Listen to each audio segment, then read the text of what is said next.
Good morning students.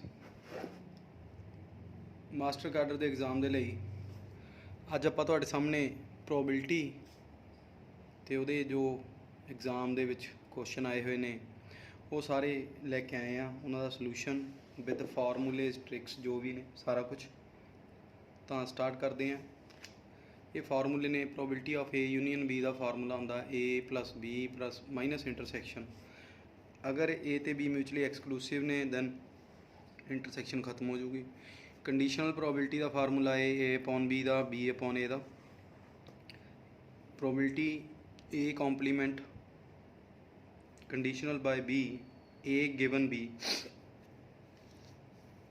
Is equal to 1 minus P of A और B. ये याद रखना है, इंपॉर्टेंट है। अगर ए तो बी इंडिपेंडेंट है दैन इंटरसैक्शन आप मल्टीप्लाई च लिख सकते हैं। Probability of A bar intersection B bar neither A nor B, ਇਹਦਾ मतलब ये ਹੁੰਦਾ। ਇਹਨੂੰ फाइंड करने का मैथड की है 1 minus P of A union B, De Morgan's law लगाया होया। सिमिलरली इदा ही probability of A intersection B bar का मतलब की है A but not B, A but not B. A दे विचों इंटरसैक्शन माइनस कर देनी है, बी इंटरसैक्शन ए बार का मतलब बी दे विचों ए इंटरसैक्शन माइनस कर देनी है। मल्टीप्लिकेशन थ्योरम की कहती है यदि P of A intersection B काहदे बराबर होंगी है P of A into P of A B upon A. याद रखना है P of A intersection B is equal to P of A into P of B upon ए।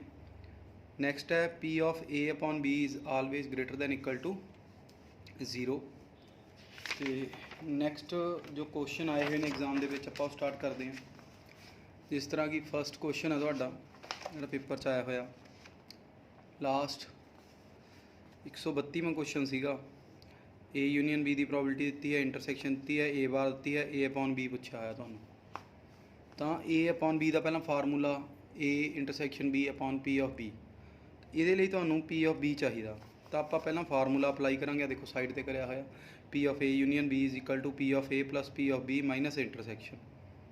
इत्थे P of A की value कितनी है बार दी हुई है, 1 चों माइनस कर लाँगे, इत्थों पी ऑफ बी निकल गया। इनू रिपुट करांगे तो आंसर आ जाऊगा 0.50 मतलब डी ऑप्शन। नैक्सट क्वेश्चन अपना इत्थे लिखा होया P of A intersection B given है 1/2, A bar intersection B bar 1/3 है। P of A P of B बराबर ने पी फाइंड करना तो फार्मूला बन गया P of A bar intersection B bar. यदा फार्मूला की है उरे वाला 1 minus P of A union B, 1 minus P of A union B. हुण तुहाडे को वैल्यू पता है ए यूनीयन बी की, तुहानूं इत्थों इंटरसैक्शन पता लग जूगी। इंटरसैक्शन तो बाद अपने को formula P of A union B का is equal to P of A plus P of B minus P of A intersection B. इत्थे तुसीं वैल्यू पुट कर सकते हो जो कि मैं की है, तो पी की वैल्यू निकल गई। एग्जाम च आया है 133 क्वेश्चन 7/12। जोर दो प्रोबेबिलिटी ते मैथमैटिकल रीजनिंग ते LPP ते दोनों के मिला के 13 7 20 ते 5 25 क्वेश्चन के लगभग आए हुए थे। तो इन्हों पर जोर ज़्यादा दो। जे मकैनिक्स पढ़ सकते हो 10 क्वेश्चन वो आते हैं तो देख लो 35 क्वेश्चन हो जाते हैं टोटल। इत्थे की दिता होया ए दिता होया ते बी दिता होया, दोनों इंडिपेंडेंट ने। P of A intersection B दिता होया, P of A complement intersection B complement 1/3 given है। तो तुहानूं फाइंड करनूं की कह रहा हो पी ऑफ ए। तो आप पहला इसदा फार्मूला अप्लाई करांगे। इत्थों अपने को यूनीयन आ गई।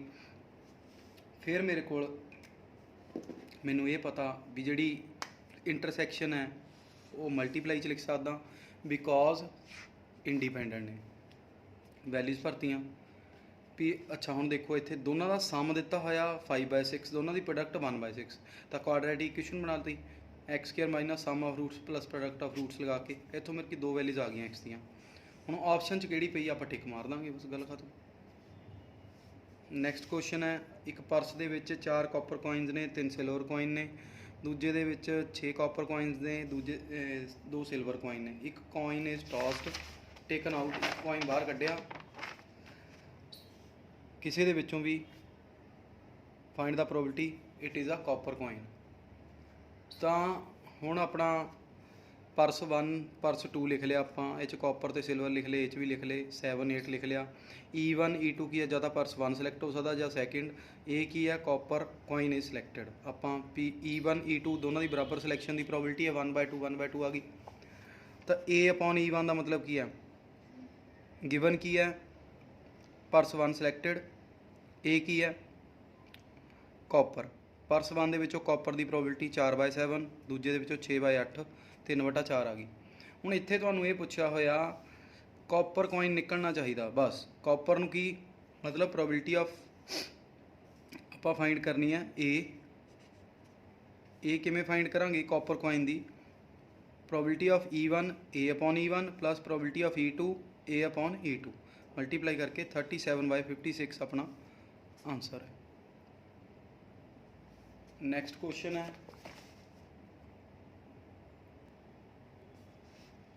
नेक्स्ट क्वेश्चन है अपना, अ फेयर डाइस इज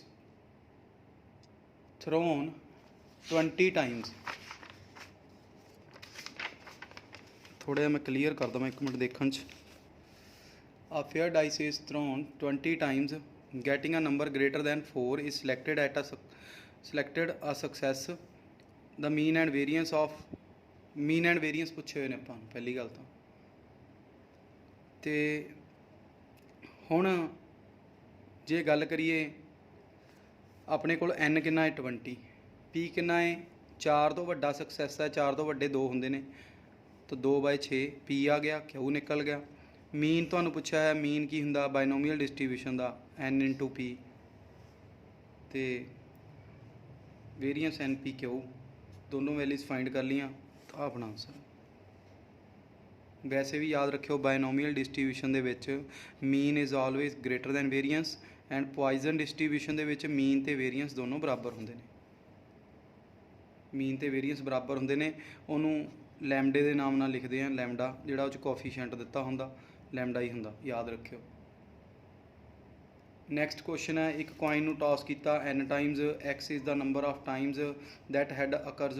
आ सारियां सारे दे सारे ए पी च ने, n पुछया होया आपां नूं। तो आपां जिहड़ी आपां नूं पता है गल, आपां पहलां फार्मूला लगावांगे। आ फार्मूला हुंदा अपना बेसिक दा, ठीक है जी। पी कॉइन की गल आ, पी ते क्यों 1/2 1/2 हो गए। फिर मेरे कोल की आ रहा, आ मेरे आंसर दिते हुए ने, तो ए पी की कंडीशन की है 2b is equal to a + b a + c।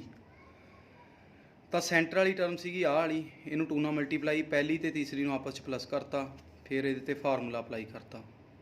हुण सारिਆਂ ਦੇ ਵਿੱਚੋਂ कटिंग किहदी हो रही सी, करता 1/2, सारिਆਂ ਦੇ ਵਿੱਚੋਂ n पावर कट्टी गई, आ चीज़ बच गई मेरे को। इनू मैं माड़ा सॉल्व कर लिया, n फैक्टोरियल सारिਆਂ ਦਾ कट्टिया गया, कट के मेरे को इत्थे तक पहुँच गया। हुण इत्थे बाय हिट एंड ट्रायल मैं वैल्यू पुट करके देख सकदा, मैं n की वैल्यू 7 पुट की, लैफ्ट ते राइट दोनों बराबर आ गए। तो ये क्वेश्चन सीगा मेरा, किनवा क्वेश्चन सीगा पेपर का 144। जिहड़े विच वाले रहिंदे सी वो आपां हुण करदे हां। देखो आ क्वेश्चन है, ए ते बी ईवेंट्स ने, इहदी वैल्यू कड्ढण नूं कहा है, इहदा सीधा फार्मूला भी याद कर लो,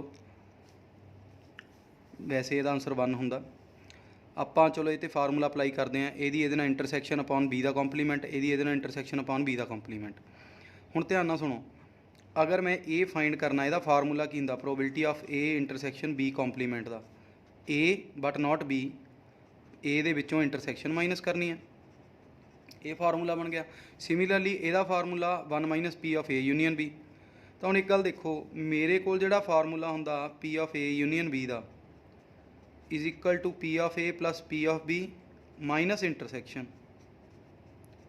ये मैं p ऑफ b की वैल्यू कढ़ ली, बाकी सारे उधर ले गया, तो वैल्यू पुट करती मेरे को p of 1 - p of b का मतलब p ऑफ b का कॉम्पलीमेंट, ये कट्टे गए, आंसर 1 आ गया। नैक्सट है क्वेश्चन, ए ते बी इंडिपेंडेंट ने, p ऑफ ए दिता है, a अपॉन b दिता है, b अपॉन ए दिता है, b पूछा होया। तो पहला मैं probability of b upon A का फार्मूला लगाऊंगा, ਇੰਟਰਸੈਕਸ਼ਨ ਅਪੋਨ ਪੀ ਆਫ ਏ, ਇੱਥੋਂ ਮੇਰੇ ਕੋਲ ਇੰਟਰਸੈਕਸ਼ਨ ਦੀ ਵੈਲਿਊ ਆ ਜੂਗੀ। ਇਹ ਇੰਟਰਸੈਕਸ਼ਨ ਦੀ ਵੈਲਿਊ ਦੁਬਾਰਾ ਤੋਂ ਫਾਰਮੂਲੇ 'ਚ ਭਰ ਕੇ ਮੇਰੇ ਕੋਲ ਪੀ ਆਫ ਬੀ 1/3 ਆ ਜਾਊਗਾ। ਨੈਕਸਟ ਕੁਐਸਚਨ ਹੈ ਮੇਰੇ ਕੋਲ ਪੇਪਰ ਦਾ ਕੁਐਸਚਨ ਨੰਬਰ 135। ਇਹ ਵੀ ਬਾਇਨੋਮੀਅਲ ਡਿਸਟ੍ਰੀਬਿਊਸ਼ਨ ਦਾ ਕੁਐਸਚਨ ਸੀਗਾ। ਮਲਟੀਪਲ ਚੋਇਸ ਕੁਐਸਚਨ ਦੇ ਵਿੱਚ 5 ਕੁਐਸਚਨ ਸੀ, n 5 ਆ ਗਿਆ। Each question has 3 alternate answers, 3 answer ਸੀਗੇ। 1/3 ਉਹਦੀ ਪ੍ਰੋਬਿਲਿਟੀ ਹੋ ਗਈ, ਨਾ ਹੋਣ ਦੀ 2/3। ਤੁਹਾਨੂੰ ਉਹਨੇ ਕੀ ਕਿਹਾ ਵੀ ਜਾਂ ਤਾਂ 4 ਸਕਸੈਸ ਆ ਜਾਂ 4 ਤੋਂ ਵੱਡਾ 5 ਹੋ ਸਕਦਾ, ਪੀ ਆਫ 4 + ਪੀ ਆਫ 5। ਤਾਂ ਆਪਾਂ ਫਾਰਮੂਲਾ ਲਗਾਤਾ NCR Q ਦੀ ਪਾਵਰ n - r P ਦੀ ਪਾਵਰ r। ਤਾਂ ਇਹਨੂੰ ਸੋਲਵ ਕਰਕੇ ਆਪਣੇ ਕੋਲ 11/243 ਮਤਲਬ ਆਪਣਾ ਆਨਸਰ ਆ ਜਾਊਗਾ ਇਹ C ਆਪਸ਼ਨ। 11/3 ਦੀ ਪਾਵਰ 5। ਤਾਂ ਨੈਕਸਟ ਕੁਐਸਚਨ ਹੈ ਆਪਣਾ, ਨੈਕਸਟ ਕੁਐਸਚਨ ਹੈ ਜੀ P 140th ਕੁਐਸਚਨ ਹੈ। P of A given C, P of B union ਪਤਾ ਹੈ ਆਪਾਂ ਨੂੰ, ਆਹ ਵੈਲਿਊ ਫਾਈਂਡ ਕਰਨੀ ਹੈ। ਤਾਂ ਆਪਾਂ ਪਹਿਲਾਂ ਇੰਟਰਸੈਕਸ਼ਨ ਫਾਈਂਡ ਕਰ ਲਾਂਗੇ। ਇੰਟਰਸੈਕਸ਼ਨ ਤੋਂ ਬਾਅਦ ਇਹਨਾਂ ਦਾ ਫਾਰਮੂਲੇ ਅਪਲਾਈ ਕਰਾਂਗੇ ਦੋਨਾਂ ਦੇ, ਇਹਦਾ ਇੰਟਰਸੈਕਸ਼ਨ ਅਪੋਨ A, ਇਹਦਾ ਇੰਟਰਸੈਕਸ਼ਨ ਅਪੋਨ B। ਫਿਰ ਮੈਂ ਇਹਨਾਂ ਦੀਆਂ ਵੈਲਿਊਜ਼ ਪੁੱਟ ਕਰੂੰਗਾ। ਆਹ ਦੇਖੋ ਮੈਂ ਵੈਲਿਊਜ਼ ਪੁੱਟ ਕੀਤੀਆਂ, ਵੈਲਿਊਜ਼ ਪੁੱਟ ਕਰਕੇ ਮੇਰਾ ਜਿਹੜਾ ਆਨਸਰ ਆ 7/12 ਆ ਗਿਆ। ਆ ਮੈਂ ਲਿਖਿਆ ਸੀਗਾ ਪਹਿਲਾਂ ਵੀ ਲਿਖਤਾ ਵੀ ਮੀਨ ਜਿਹੜਾ ਇਹ ਬਾਇਨੋਮੀਅਲ ਡਿਸਟ੍ਰੀਬਿਊਸ਼ਨ ਦਾ ਵੇਰੀਐਂਸ ਤੋਂ ਵੱਡਾ ਹੁੰਦਾ। ਇਹ 130ਵਾਂ ਕੁਐਸਚਨ ਸੀਗਾ। ਫਿਰ ਆਪਣਾ 134ਵਾਂ ਕੁਐਸਚਨ ਸੀਗਾ ਸ਼ੈਬਸਿਵ ਇਨਕੁਐਲਿਟੀ ਦਾ। ਸ਼ੈਬਸਿਵ ਇਨਕੁਐਲਿਟੀ ਕੀ ਕਹਿੰਦੀ ਆ, ਯਾਦ ਰੱਖਣੀ ਆ, x minus mean is greater than equal to k into variance ਜਾਂ standard deviation is less than equal to 1/k²। ਔਰ x minus mean is less than, ਇੱਥੇ ਗ੍ਰੇਟਰ ਸੀਗਾ ਇੱਥੇ less than, k into sigma is greater than equal to 1 - k²। ਹੁਣ ਆਹ question ਸਾਰਾ ਦਿੱਤਾ ਹੋਇਆ ਤੁਹਾਨੂੰ, ਇਹਦੇ ਵਿੱਚ n ਦੀ ਵੈਲਿਊ 600 ਦਿੱਤੀ ਹੋਈ ਆ ਤੇ ਗੈਟਿੰਗ 80 to 126 ਇਹ ਫਾਈਂਡ ਕਰਨਾ ਇਹਦਾ ਲੋਅਰ ਬਾਊਂਡ। ਤਾਂ ਆਪਾਂ ਫਾਈਂਡ ਕਰਕੇ ਦੇਖਦੇ ਹਾਂ ਪੂਰੇ ਦਾ ਪੂਰਾ ਕੁਐਸਚਨ। ਦੇਖੋ 6 ਦੀ ਗੱਲ ਹੋਈ ਸੀ, 1/6 ਆ ਗਿਆ, ਮੀਨ ਕੱਢ ਲਿਆ ਆਪਾਂ, ਵੇਰੀਐਂਸ ਕੱਢ ਲਿਆ। ਇਹ ਤੁਹਾਡਾ ਮਿਊ ਆ ਤੇ ਸਿਗਮਾ ਆਪਣਾ ਆ ਗਿਆ। ਆਪਾਂ ਵੈਲਿਊਜ਼ ਭਰਤੀਆਂ, probability 80 less than x less than this. ਹੁਣ ਆਪਾਂ ਨੂੰ ਇੱਥੇ x ਮਾਈਨਸ ਮੀਨ ਚਾਹੀਦਾ ਹੁੰਦਾ, ਆਪਾਂ 100 ਘਟਾਤਾ ਦੋਨੋਂ ਸਾਈਡ ਤੋਂ, ਆ ਚੀਜ਼ ਬਣ ਗਈ। ਇਹਦਾ ਮਤਲਬ ਪ੍ਰੋਬਿਲਿਟੀ ਆਫ x ਮਾਈਨਸ 100 ਦਾ ਮੋਡ ਲੈਸ ਦੈਨ ਕਾਹਦੇ ਤੋਂ ਹੈ 20 ਤੋਂ। ਇੱਥੋਂ ਆਪਣੇ ਕੋਲ ਰਿਜ਼ਲਟ ਬਣ ਜਾਂਦਾ, ਇਹ ਤਾਂ ਸਭ ਨੂੰ ਪਤਾ ਹੋਊਗਾ ਤੁਹਾਨੂੰ। ਫਿਰ ਆਪਾਂ ਫਾਰਮੂਲਾ ਅਪਲਾਈ ਕੀਤਾ ਆਲ, ਇੱਥੇ ਕੰਪੇਅਰ ਕਰਕੇ ਦੇਖਿਆ ਆਪਾਂ k ਇੰਟੂ ਸਿਗਮਾ ਦੀ ਵੈਲਿਊ 20 ਹੈ, ਸਿਗਮੇ ਦੀ ਵੈਲਿਊ ਮੈਨੂੰ ਉੱਪਰ ਪਤਾ, ਉੱਥੋਂ ਮੈਂ ਅੰਡਰਰੂਟ ਕੱਢ ਲਿਆ ਦਾ, ਪੁੱਟ ਕਰਕੇ k ਨਿਕਲ ਗਿਆ ਮੇਰੇ ਕੋਲ। ਹੁਣ ਇਹ k ਨੂੰ ਉਰੇ ਪੁੱਟ ਕਰੂੰਗਾ, ਮੇਰਾ ਜਿਹੜਾ ਲੋਅਰ ਬਾਊਂਡ ਹੈ ਜੋ ਮੈਂ ਫਾਈਂਡ ਕਰਨਾ ਉਹ ਨਿਕਲ ਜੂਗਾ 19/24। ਇਹਨੂੰ ਪ੍ਰੋਪਰ ਕਰਕੇ ਡਿਵਾਈਡ ਮੇਰਾ ਇਹ ਆ ਜੂਗਾ 0.79। ਨੈਕਸਟ ਹੈ ਜੀ ਕੁਐਸਚਨ, ਲੈਕਚਰਰ ਐਗਜ਼ਾਮ ਦੇ ਵਿੱਚ ਆਏ ਹੋਏ ਨੇ ਕੁਛ। A ਯੂਨੀਅਨ B ਗਿਵਨ ਹੈ, ਇੰਟਰਸੈਕਸ਼ਨ ਗਿਵਨ ਹੈ, A ਵਾਰ ਗਿਵਨ ਹੈ, ਦੈਨ A ਐਂਡ B ਕੀ ਹੋਣਗੇ ਕਹਿੰਦਾ। ਤਾਂ P ਆਫ A ਗਿਵਨ ਹੈ, ਮੈਂ P ਆਫ B ਕੱਢ ਲੂँਗਾ। ਫਿਰ P ਆਫ A ਤੇ P ਆਫ B ਦੀ ਮੈਂ ਮਲਟੀਪਲਾਈ ਕਰਕੇ ਦੇਖੀ, ਮੇਰੀ ਜਿਹੜੀ ਬਣ ਰਹੀ ਹੈ ਇੰਟਰਸੈਕਸ਼ਨ ਬਣ ਰਹੀ ਹੈ, ਇਸ ਕਰਕੇ ਦੋਨੋਂ ਇੰਡੀਪੈਂਡੈਂਟ ਹੈ। ਫਿਰ ਮੇਰਾ ਅਗਲਾ ਕੁਐਸਚਨ ਹੈ ਜੀ, ਜਦੋਂ ਵੀ ਤੁਹਾਨੂੰ ਕੁਐਸਚਨ ਆਊਗਾ in case of tossing an ordinary die, events ਜਿਹੜੇ ਹੁੰਦੇ ਨੇ ਇਹ ਸਾਰੇ ਐਕਸਹਾਂਸਟਿਵ ਈਵੈਂਟਸ ਹੁੰਦੇ ਨੇ, ਮਿਊਚੁਅਲੀ ਐਕਸਕਲੂਸਿਵ ਨਹੀਂ ਹੁੰਦੇ। ਮਿਊਚੁਅਲੀ ਐਕਸਕਲੂਸਿਵ ਕਦੋਂ ਹੁੰਦੇ ਨੇ, ਆ ਮੈਂ ਲਿਖਿਆ ਹੋਇਆ ਸਾਰਾ। All possible outcomes of an experiment constitutes exhaustive events as one of them will definitely occur. ਮਤਲਬ 1 ਤੋਂ ਲੈ ਕੇ 6 ਤੱਕ ਦਿੱਤੇ ਹੋਏ ਨੇ। ਡਾਈਸ ਜਦੋਂ ਸਿੱਟਾਂਗੇ ਤਾਂ ਕੁਛ ਨਾ ਕੁਛ ਤਾਂ ਆਊਗਾ ਨਾ, ਚਾਹੇ 1 ਆ ਜਾਵੇ ਜਾਂ 2 ਆ ਜਾਵੇ, ਸ਼ੋਰਟੀ ਆ ਵੀ ਕੁਛ ਨਾ ਕੁਛ ਅਕਰ ਆਊਗਾ। ਜਦੋਂ ਸ਼ੋਰਟੀ ਹੋਵੇ ਉਦੋਂ ਐਗਜ਼ਾਂਸਟਿਕ ਹੁੰਦੇ ਨੇ, ਤੇ ਜਦੋਂ ਸ਼ੋਰਟੀ ਨਾ ਹੋਵੇ ਉਦੋਂ ਮਿਊਚੁਅਲੀ ਐਕਸਕਲੂਸਿਵ ਹੁੰਦੇ ਨੇ। ਤੇ ਆ ਵੀ ਐਗਜ਼ਾਮ ਦੇ ਵਿੱਚ ਕੁਐਸਚਨ ਆਇਆ ਹੈ ਲੈਕਚਰਰ 'ਚ, S ਤੇ T ਇਕੁਅਲ ਪ੍ਰੋਬਿਲਿਟੀਜ਼ ਨੇ ਉਹਨਾਂ ਦੀਆਂ, ਇੰਡੀਪੈਂਡੈਂਟ ਨੇ, ਤੇ ਆ ਦਿੱਤਾ ਹੋਇਆ। ਤਾਂ ਆਪਾਂ ਜੇ ਬਰਾਬਰ ਨੇ P of S into P of T ਬਰਾਬਰ P ਦੇ ਆ, P ਆਫ S ਨੂੰ ਵੀ X ਮੰਨ ਲਿਆ, ਦੂਜੇ ਨੂੰ ਵੀ X ਮੰਨ ਲਿਆ, x² ਬਰਾਬਰ P ਦੇ, ਤਾਂ ਇਕੱਲਾ x ਅੰਡਰਰੂਟ P ਆਪਣਾ ਆਨਸਰ ਹੈ। ਇਹ 3 ਪੇਪਰ 'ਚ ਕੁਐਸਚਨ ਆਏ ਹੋਏ ਸੀ ਲੈਕਚਰਰ ਦੇ। ਤੇ ਨੈਕਸਟ ਕੁਐਸਚਨ ਹੈ ਜਿਹੜਾ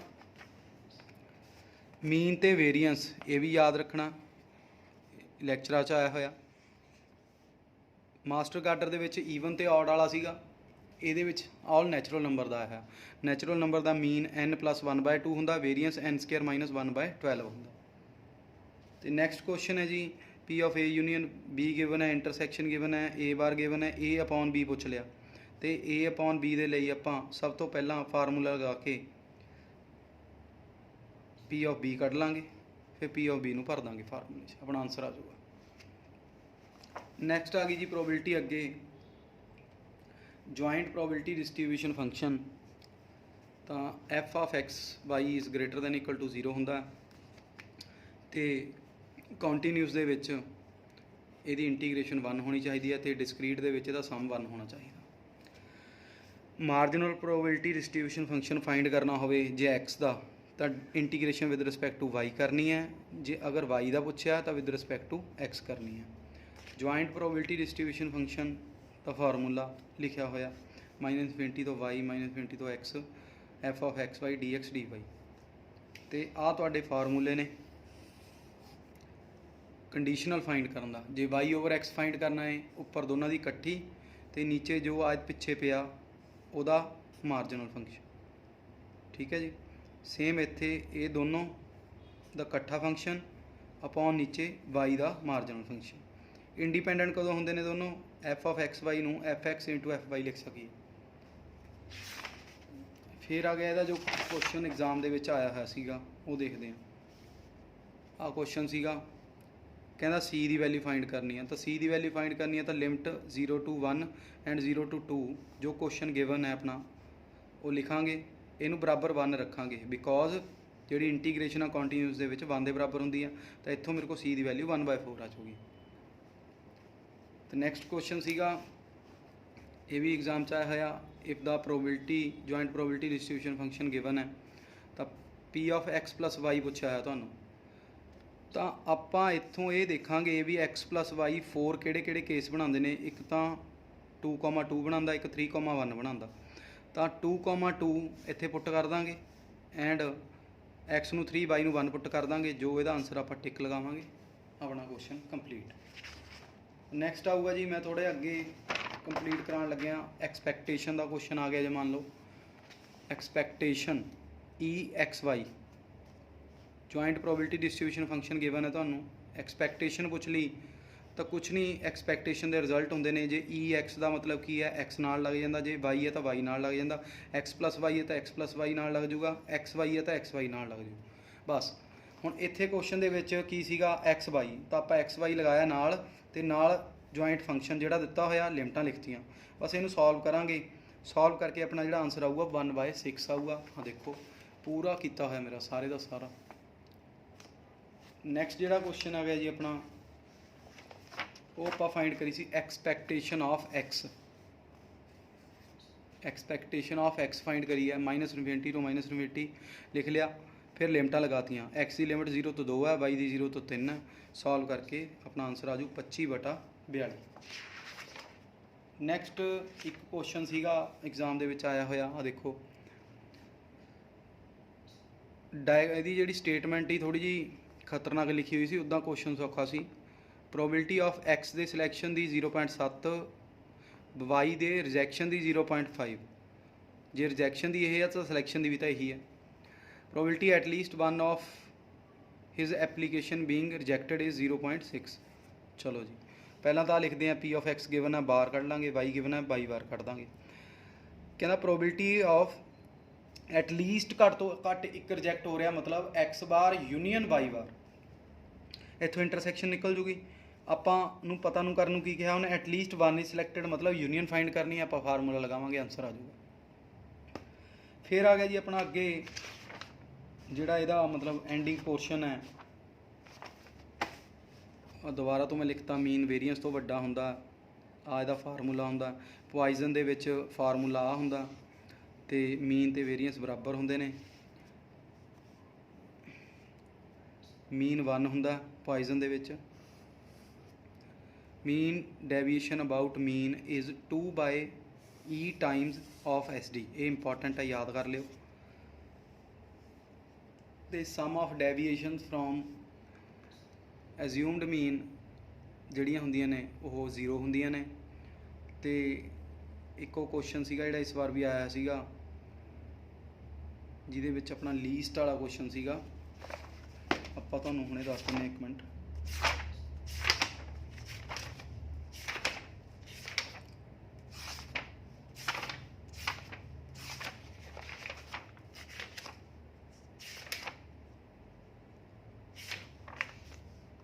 ਹਾਂਜੀ, ਆਹ ਦੇਖੋ, ਆ ਵੀ ਰਿਜ਼ਲਟ ਨੇ। Median is greater than mean, median is greater than mode, sum of absolute deviations from mean, ਆ ਮੈਂ ਹੁਣੇ ਬੋਲਿਆ ਸੀ ਜੋ 0 ਹੁੰਦੀਆਂ ਨੇ। Sum of absolute deviations from median, mean ਤੋਂ 0 ਹੁੰਦੀਆਂ ਨੇ, ਮੀਡੀਅਨ ਤੋਂ ਲੀਸਟ ਹੁੰਦੀਆਂ ਨੇ। ਇਹ ਯਾਦ ਰੱਖਣੀਆਂ ਨੇ। ਇਹ ਰਿਜ਼ਲਟ ਆ 2 ਵਾਰ ਆ ਚੁੱਕਿਆ ਪੇਪਰ ਦੇ ਵਿੱਚ, ਤੇ ਇਸ ਵਾਰ ਇਹਦੇ ਚਾਂਸ ਹੈਗੇ ਨੇ absolute deviation from mean is 0। ਠੀਕ ਹੈ ਜੀ। ਨੈਕਸਟ ਇਹਦੇ ਵਿੱਚ ਹੀ ਰਿਜ਼ਲਟ ਨੇ। ਆ ਕੁਐਸਚਨ ਮੀਨ ਤੇ ਵੇਰੀਐਂਸ ਦੇ ਕੁਐਸਚਨ ਸੀਗੇ ਆਪਣੇ। ਇਹਦੇ ਵਿੱਚ ਮੇਰੇ ਕੋਲ ਕੁਐਸਚਨ ਦਿੱਤਾ ਹੋਇਆ, ਮੀਨ ਦਿੱਤਾ ਹੋਇਆ, ਵੇਰੀਐਂਸ ਦਿੱਤਾ ਹੋਇਆ। ਮੀਨ ਦਾ ਫਾਰਮੂਲਾ NP Q ਇਹਦੇ ਬਰਾਬਰ ਹੈ। NP ਕਾਮਨ ਕੱਢ ਲਿਆ, Q ਦੀ ਵੈਲਿਊ 1 - P ਹੁੰਦੀ ਹੈ। ਸੋਲਵ ਕਰਕੇ ਇੱਥੋਂ P ਨਿਕਲ ਗਿਆ, Q ਨਿਕਲ ਗਿਆ, ਤੇ ਤੁਹਾਨੂੰ ਪੁੱਛਿਆ ਕੀ ਹੋਇਆ, ਵੇਰੀਐਂਸ NP Q, ਵੈਲਿਊ ਲਗਾ ਦਿਓ, ਆਨਸਰ ਆ ਜਾਊਗਾ। ਫਿਰ ਅੱਗੇ ਆ ਗਿਆ ਜੀ, ਜਿਹੜੀ ਆਪਾਂ ਗੱਲ ਕਰਦੇ ਸੀਗੇ ਵੀ ਮੀਨ ਦਾ ਫਾਰਮੂਲਾ ਤੁਹਾਨੂੰ ਯਾਦ ਕਰਵਾਤਾ, ਵੇਰੀਐਂਸ ਦਾ ਵੀ ਯਾਦ ਕਰਵਾਤਾ, ਨੈਚੁਰਲ ਨੰਬਰ ਦਾ।